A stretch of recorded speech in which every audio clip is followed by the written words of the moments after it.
Stan Sakai, thank you so much for being willing to speak with me. Are you ready for my 5 fabulous questions? I am ready. Here we go. The first one is, how did you get started working in comics? Oh, that's a 5-minute question on itself. Yes. I grew up reading comics. Comic books gave me my love of reading in general. And I also loved art. And I wanted to have a job where I could do both, draw and write. So I love doing comics, and I kind of fell into it. I grew up in Hawaii, and at that time, Hawaii, you had to be in New York to be in the comic book scene.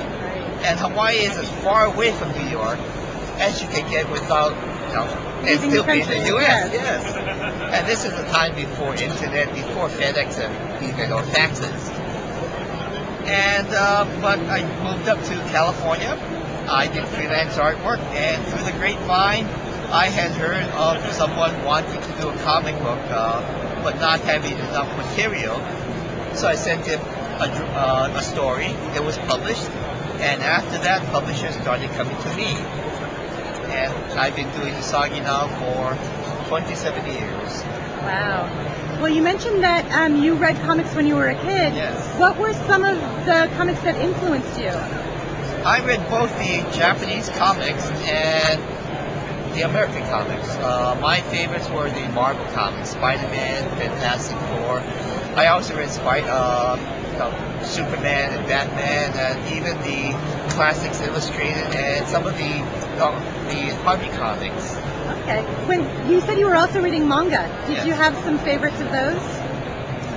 Osamu Tezuka's work. Yeah. I loved his work.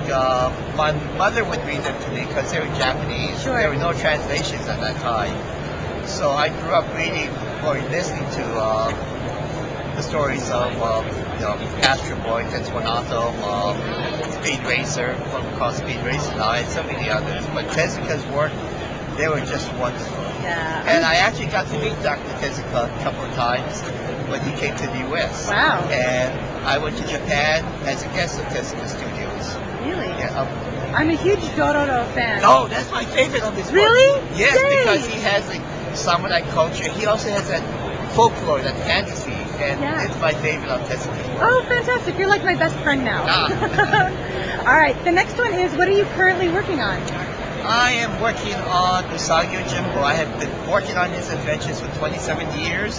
There are, let's see, about 27 volumes, including Space Usagi and a couple of other things.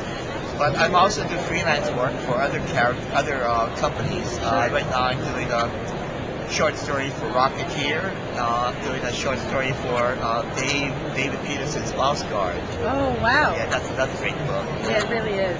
All right, the next question is, what graphic novels or comics titles have you read in the past year that you think are great for kids or for teens? Well, David Peterson's Mouse Guard. Mouse Guard, That's sure. Terrific.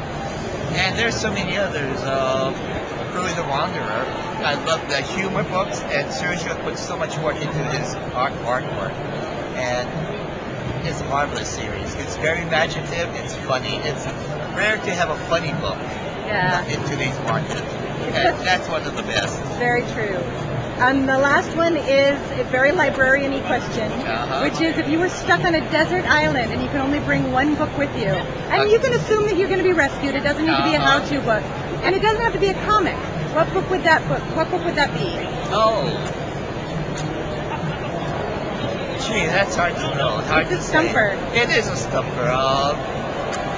Probably something philosophical or something that would stimulate my mind. Maybe the Bible. I was in the Bible, yeah. That sounds great. Because that's something that you can read and it makes you think, as opposed to something that would just entertain. Exactly. Yeah. And if you're stuck on a deserted island, I think you need some kind of mental stimulation. Otherwise, you start talking to a volleyball. Yes. Thank you so much. I really appreciate you talking with me. Yay! Thank you. Thanks.